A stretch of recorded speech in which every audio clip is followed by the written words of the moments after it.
What if the most terrifying stories of ancient warfare were not about kingdoms falling or armies being crushed, but about the fate of the women warriors who refused to bow to the empires that captured them?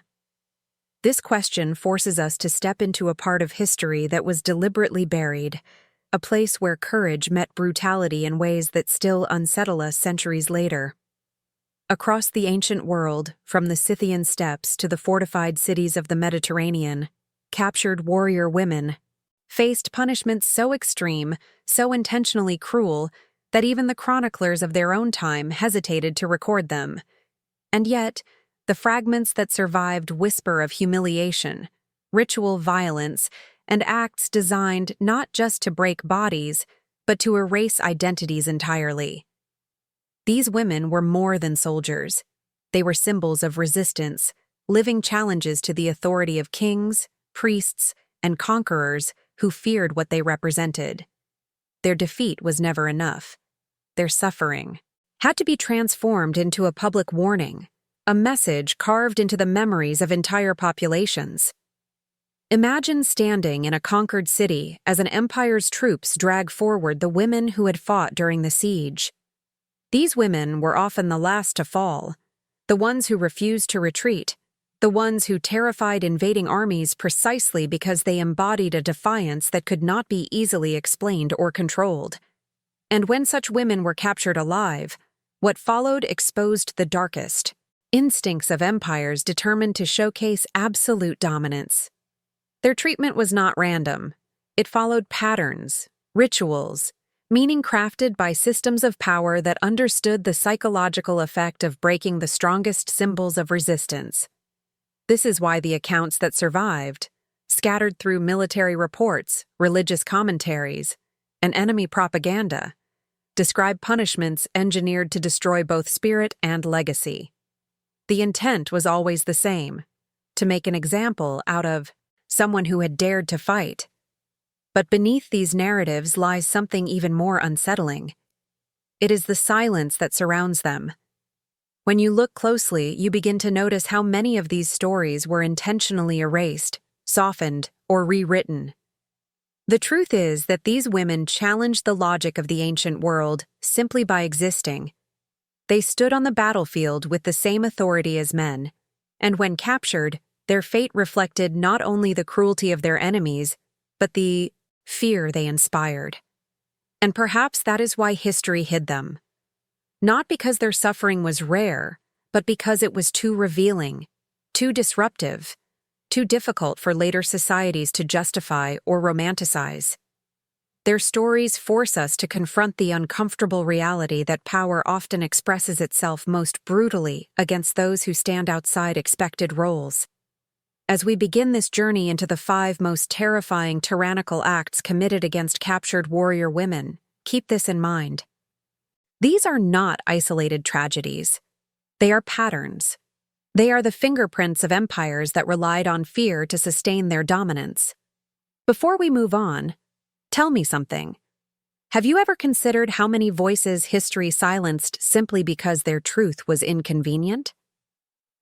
If this opening stirred something in you, share your thoughts in the comments, add your experience or perspective, leave a like to help this story reach more people searching for hidden truths, and check whether you are already subscribed so you do not miss what comes next. Because the next steps into this hidden past will reveal details even darker than what we uncovered here, and everything we explore builds on what you have just learned. To understand the severity of what captured warrior women endured, we first need to understand who they truly were, far beyond the simplistic labels preserved in surviving chronicles. These women did not emerge from the margins of society.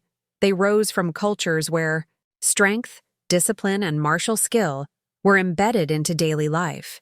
In the steppe territories, Scythian and Sarmatian women trained on horseback from childhood, mastering archery with a precision that startled Greek historians. In the north, Celtic shield maidens fought alongside clans, their presence on the battlefield framed not as defiance of gender roles, but as an extension of communal duty.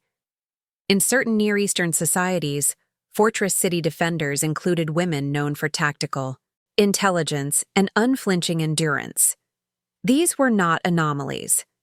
They were products of societies where survival demanded resilience from everyone, and where the line between domestic labor and warfare blurred under the pressures of invasion, famine, or tribal conflict. When these women fell into the hands of dominant empires, their captors did not see ordinary prisoners.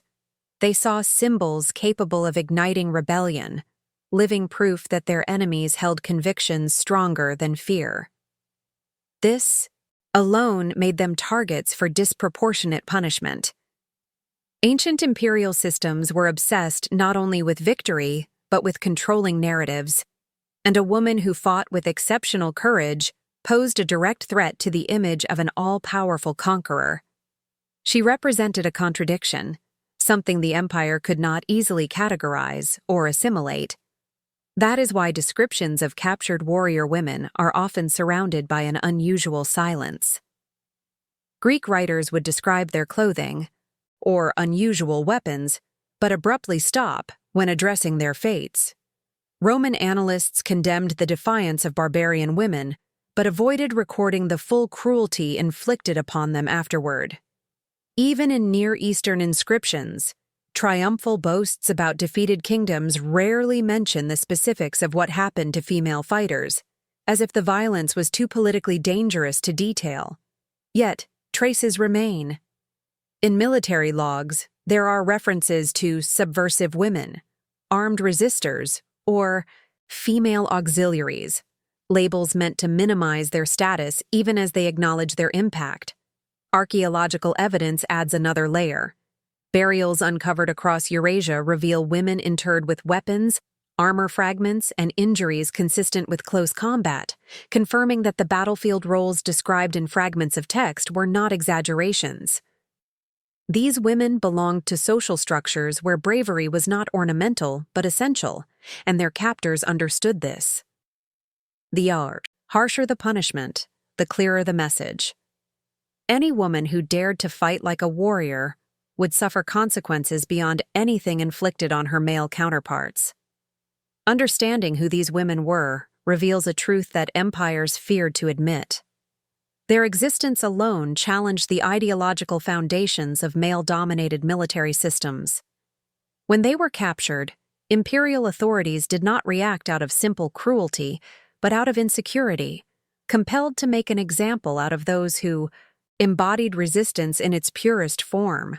The world they came from valued autonomy and skill, while the world they fell into saw them as dangerous contradictions, and this collision set the stage for the tyrannical acts that followed, acts engineered not merely to punish individuals, but to force entire societies into submission through their suffering.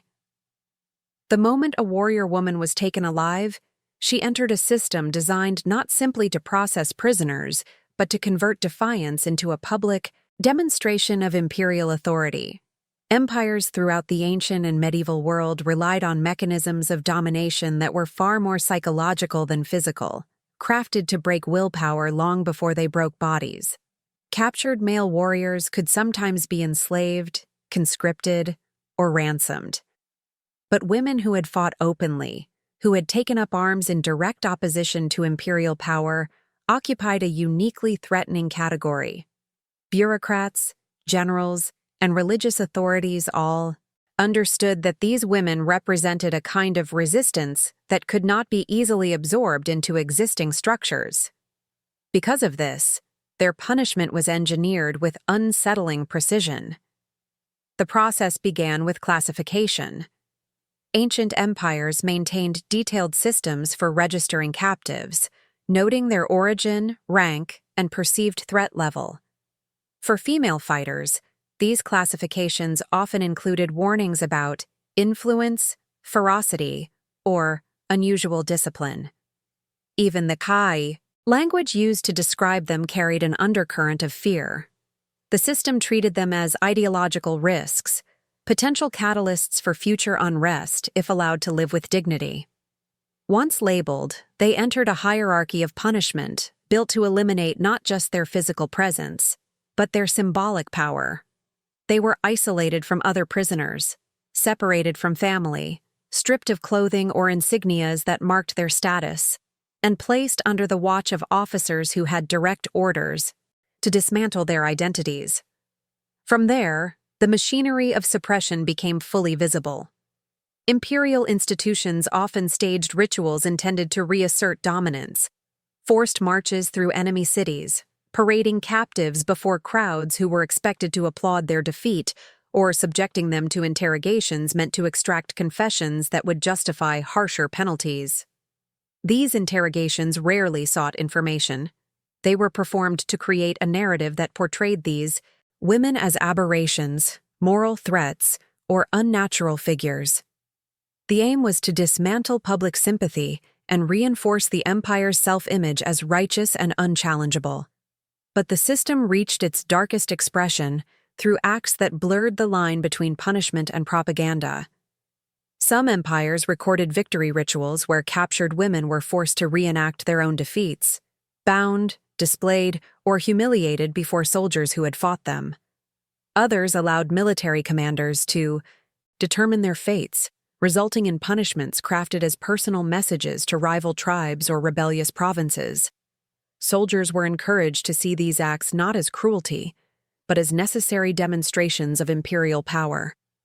This normalization turned brutality into routine, embedding violence so deeply into the system that it became indistinguishable from governance. And behind every step was strategy.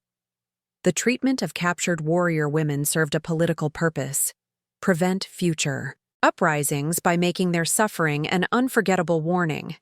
Communities that once celebrated female courage would learn to associate defiance with catastrophic consequences. Empires understood that terror echoes longer when it is targeted, and few targets carried more symbolic weight than women who had dared to fight. The machinery of domination was not improvisational. It was institutional, refined through years of conquest and carefully calibrated to extinguish the memory of resistance. Once the imperial machinery identified a captured warrior woman as a symbolic threat, the stage was set for punishments that went far beyond the boundaries of warfare and entered the realm of ritualized cruelty. These acts were not spontaneous outbursts of violence. They were deliberate, structured, and often rooted in cultural or religious symbolism, designed to strip away everything that defined these women as figures of power. In many cases, the severity of the ritual was directly proportional to how fiercely the woman had fought, as if the empire needed to counter her courage with theatrical brutality that erased any lingering respect her resistance might inspire. Ancient records, though fragmented and cautious, describe ceremonies in which female captives were bound, displayed, or forced into roles meant to contradict their warrior identity, transforming them from respected fighters into objects of humiliation meant to entertain or intimidate the watching crowd. Some empires turned these punishments into reenactments of mythological narratives, weaponizing cultural stories to legitimize violence. Warrior women were forced to perform symbolic acts that inverted their strength: ritual kneeling, forced silence, degradation that mirrored tales of defeated goddesses or rebellious heroines. These narratives were more than performance, they were psychological tools. By staging a ritual defeat that echoed familiar legends, rulers reinforced the idea that rebellion, especially from women, was doomed to fail, just as mythic figures had fallen before them. This merging of mythology and punishment blurred the line between state violence and cultural storytelling, allowing empires to frame their cruelty as cosmic justice rather than calculated intimidation. In other cases, the rituals were tied to religious practices, offering the suffering of these women as a form of sacrifice. Commanders invoked divine authority, claiming that the gods demanded the humiliation of warriors who dared to challenge imperial order. The presence of priests, chanting or reciting formulas as the punishments unfolded, added an air of legitimacy that made the violence feel sanctioned and inevitable. Communities witnessing these rituals were forced to accept that their strongest women had not merely been defeated. They had been condemned by forces greater than human power. This framing deepened the psychological impact, transforming the punishment into a symbol of a cosmic alignment against resistance. But the most revealing detail is how consistently these rituals appeared across different cultures that never interacted with one another. Whether in fortified Near Eastern kingdoms, nomadic steppe confederations, Mediterranean empires, or early medieval factions, the pattern remained the same. A captured warrior woman became a stage upon which the conqueror projected dominance. Her suffering became a language of political communication, a silent demonstration that the old order had ended and that no act of female courage would escape the empire's retribution. The cruelty was not random. It was curated, choreographed, and preserved through tradition to ensure that the message reached not only those who witnessed it, but future generations who would hear whispers of what happened. As you follow these threads of ritualized violence across history, one truth becomes impossible to ignore. These punishments existed not because these women were weak, but because they were powerful enough to unsettle the systems built to contain them. Their courage forced empires to reveal the darkest corners of their ideology, using terror disguised as ceremony to reclaim control. If any part of this struck you, share your thoughts in the comments and tell me what this reveals to you about how far power will go to protect itself.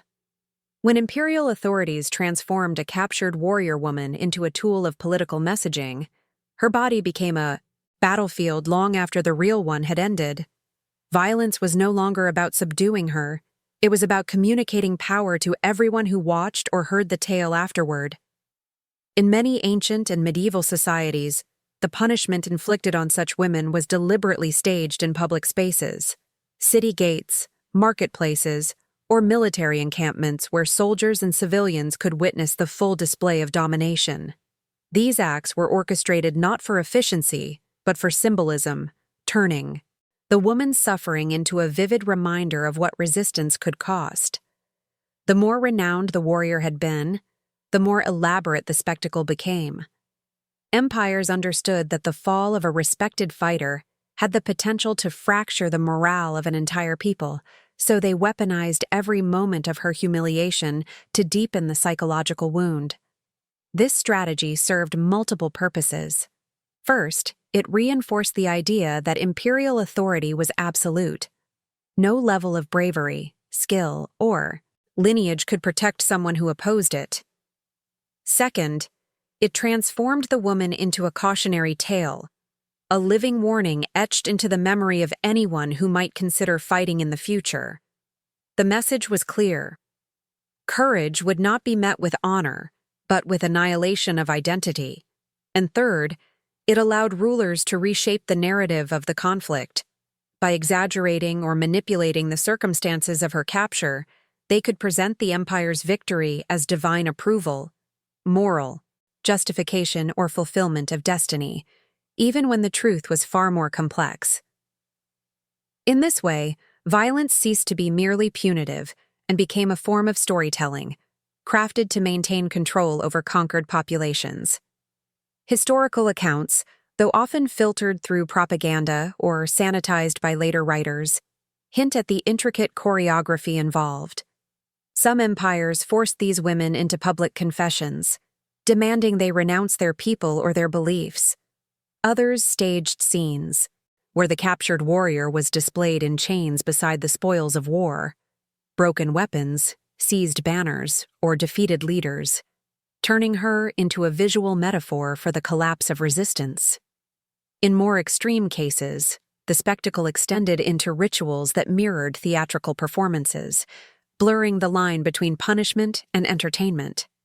Crowds gathered not only to witness her suffering, but to participate in the emotional conditioning the empire sought to impose, learning to associate defiance with inevitable, devastating consequence.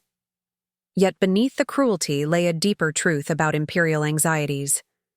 The violent treatment of women who had fought was not merely a demonstration of strength, it was an admission of vulnerability. These empires feared what these women symbolized: autonomy, unpredictability, and the possibility of a future in which power structures were not dictated solely by gender or hierarchy. The harshness of their punishment reflected the extent to which their existence challenged the ideological foundation of conquest. To maintain control, the empire needed to reduce a formidable warrior to a symbol of defeat, erasing her agency in order to preserve its own narrative of order and dominance. This transformation of the body into political theater reveals how deeply rooted the fear of resistance was in ancient systems of power. What happened to captured warrior women was not an accident of war, but a calculated effort to reshape collective memory, turning individual suffering into a weapon capable of influencing entire generations. Their stories, fragmented and often cloaked in silence, expose a pattern that empires relied upon: control the narrative, control the people, and ensure that those who dared to stand against authority vanished not only from the battlefield, but from history itself. Long after the spectacle faded and the crowds dispersed, the true weight of imperial punishment revealed itself not in the dramatic acts witnessed by thousands, but in the slow, deliberate erosion of identity that followed. Many captured warrior women were not executed immediately. Instead, they were subjected to a quieter form of destruction designed to erase them piece by piece. This phase of punishment rarely appears in official chronicles because it lacked the theatrical quality empires preferred to showcase. Yet the hints left behind, scattered through monastic accounts, prison logs, and rare testimonies, suggest a system far more calculated than the violent rituals on the surface.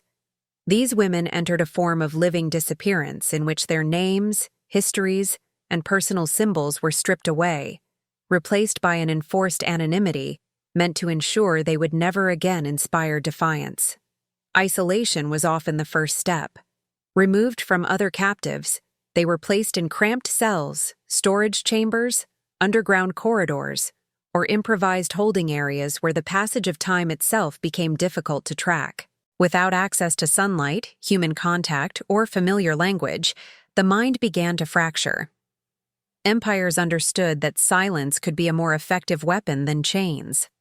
By depriving these women of conversation, ritual, or companionship, they created conditions where the sense of self began to dissolve. Some records mention captives who stopped speaking altogether, not out of resistance, but because the absence of exchange slowly erased the structure of thought. For warrior women who once commanded battalions or defended fortresses, this psychological decay was a punishment more devastating than death. Alongside isolation came deliberate acts of erasure. Documents were altered to mark them only as female captives, without reference to their achievements or lineage. Items taken from them, armbands, insignias, weapons, even hairstyles associated with their warrior status, were destroyed or redistributed, ensuring that nothing tied them to the identity they once carried. In some regions, these women were forced into menial labor for years, performing tasks that contradicted everything they had represented. This wasn't merely enslavement, it was ideological reprogramming. By reducing a once-feared opponent to a silent worker in an unseen corner of the empire, the conquerors reinforced the idea that resistance was futile and that even the strongest could be reshaped into compliance. Other forms of slow punishment were even more insidious. There are records describing women subjected to ritual fasting imposed not as religious practice, but as a controlled degradation intended to weaken body and mind simultaneously. Some were relocated frequently between remote outposts, preventing them from forming any stable sense of place or routine. Others were forced to witness the suffering of their own people, positioned strategically so that their powerlessness became a constant reminder of defeat. The intention behind each tactic was the same: to ensure that these women would never again serve as symbols of defiance, and that their stories would fade into silence without leaving echoes behind. This process of prolonged disappearance had far-reaching consequences. In many regions, entire generations grew up unaware that women had ever fought in their armies. commanded forces, or defended cities with the same ferocity as men. The empire's slow method of punishment did more than eliminate individuals. It distorted the memory of entire cultures.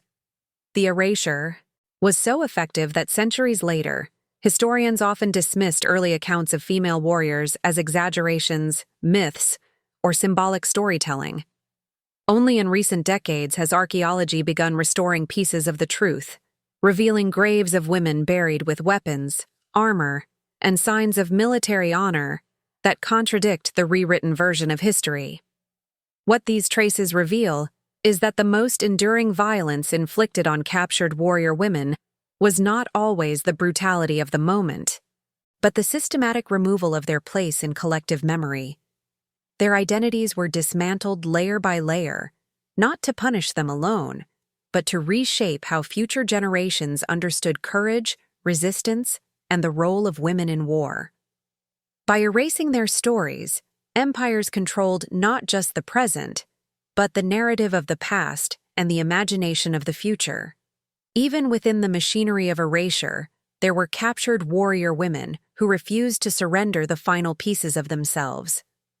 Their resistance did not come from defiance shouted in public squares or dramatic displays of courage on the battlefield. Instead, it emerged quietly, in the smallest acts, the ones empires never expected and could not fully control. The more authorities attempted to dismantle their identities, the more these women found ways to rebuild fragments of meaning, shaping an invisible legacy that endured long after their captors believed the lesson had been taught. Their strength did not vanish. It changed shape. Sometimes it took the form of whispered stories exchanged between prisoners in the dead of night. Sometimes it was a gesture, a ritual, a hidden mark scratched into stone by a fingernail or a shard of broken pottery. These acts were subtle, but powerful reminders that even stripped of weapons, ranks, or recognition, the spirit of resistance did not die. Evidence of this quiet endurance appears in unexpected places. Monastic chroniclers wrote of women who, despite confinement, maintained mental discipline through recitation of ancestral war songs. Traders passing through imperial outposts described prisoners who used coded gestures to communicate solidarity while under surveillance. Archaeologists have uncovered small symbols carved into walls of underground holding chambers, circles, arrows, stylized animals, or simple tally marks. These carvings were not expressions of despair. They were declarations that the individual had not been fully erased. In some cases, the carvings suggest that groups of captive women created shared systems of meaning, developing a form of collective memory that defied official attempts to isolate them. Such discoveries reveal that the empire's most elaborate punishments often failed to extinguish the inner will of those they targeted. More remarkable still are the accounts of women who resisted even while being used as propaganda. Some chronicles, though heavily biased, describe warriors who maintained calm composure during staged humiliations, refusing to display fear or grief. Their stillness disrupted the intended narrative, unsettling spectators who expected broken spirits and submissive bodies. In other regions, religious writers recorded episodes where captured women refused to adopt the rituals forced upon them, holding firm to their beliefs in ways that deeply unsettled the authorities overseeing their punishment. These were not grand rebellions. They were personal, deliberate choices made in moments when obedience was the expected response. Each small refusal challenged the empire's claim to absolute control, reminding everyone who witnessed it that dominance could terrify the body, but not necessarily conquer the will. Such moments accumulated into a quiet form of dissent that outlived the systems built to suppress it. Oral histories in remote communities speak of ancestral heroines whose bravery extended beyond the battlefield, women who held their dignity even in captivity, whose endurance became a model for future generations. These stories survived because they were carried by those who understood that memory itself was a form of resistance. Even when imperial authorities tried to erase them, the people who loved them found ways to make sure their courage did not disappear.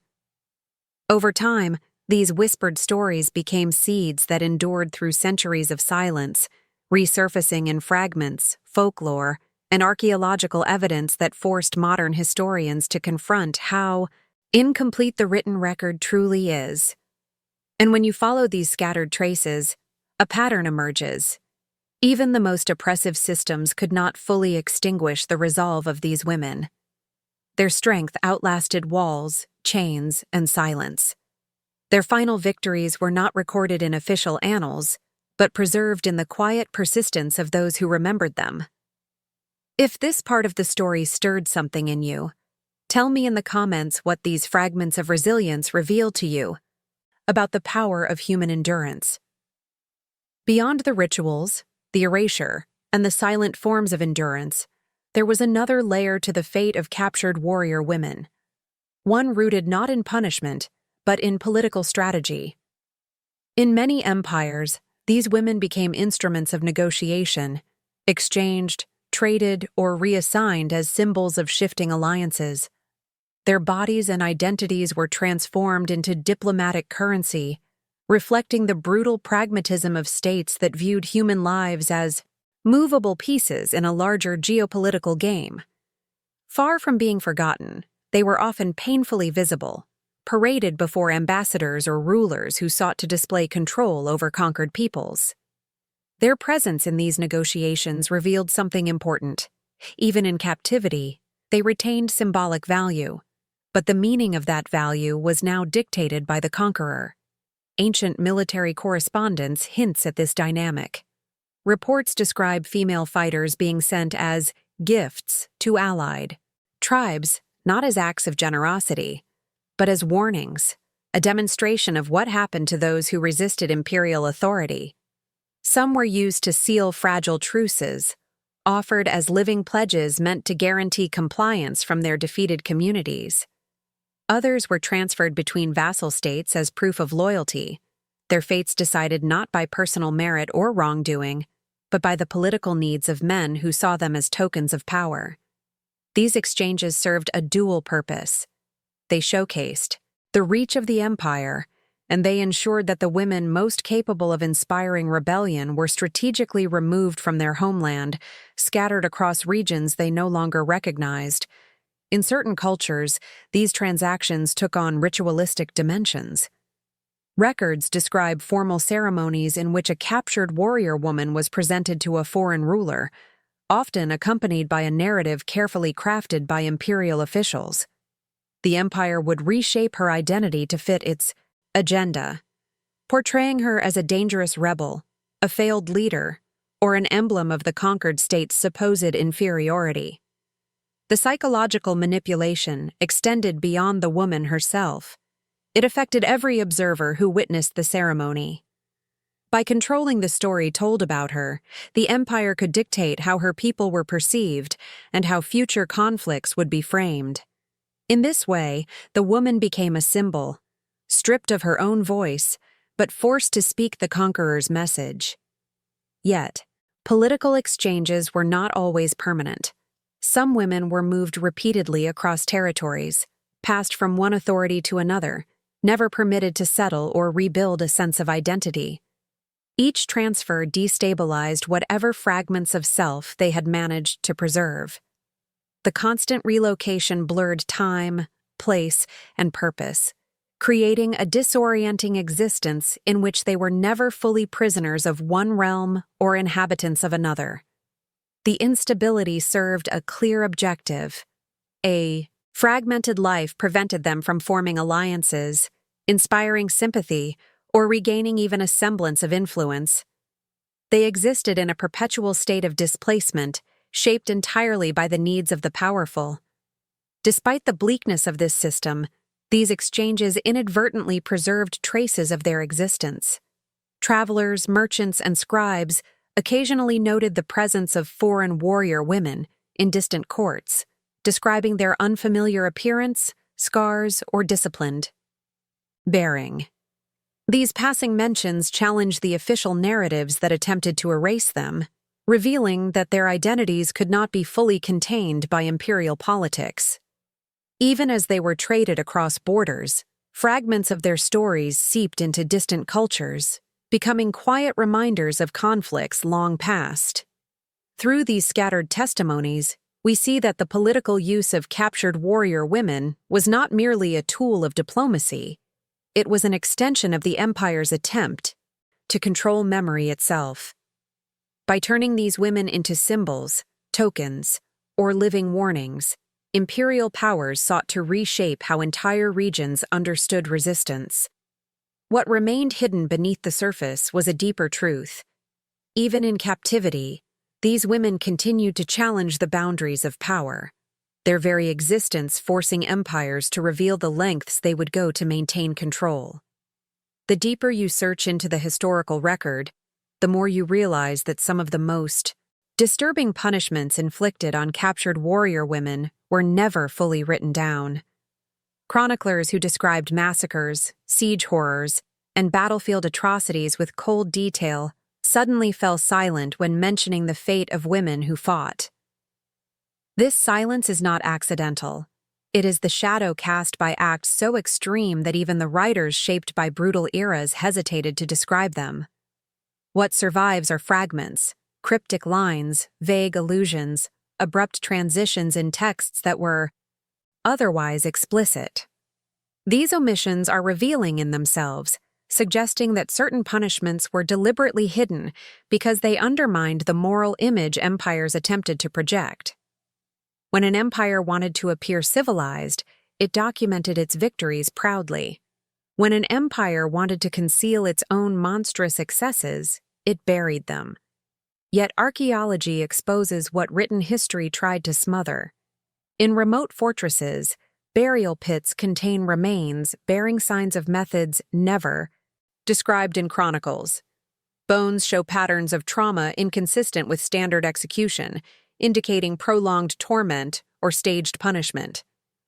Traces of binding marks, strategic cuts, or fractures tell a story written into the body when ink refused to speak. In some regions, researchers uncovered artifacts associated with ritual degradation, broken weapon fragments placed deliberately beside female remains, symbols of mock surrender imposed after death. These silent testimonies speak more, honestly, than ancient writers dared. They reveal practices intended not merely to kill, but to annihilate the very concept of female resistance, ensuring that no one would look to these women as figures of inspiration. Whispers preserved in monastic texts and marginal notes hint at even darker realities. Scribes recorded rumors of prisoners held in concealed locations, subjected to punishments forbidden by religious doctrine and therefore unfit for official history. Writings mention women who vanished into the earth, a phrase likely referring to underground chambers used for secretive forms of torment.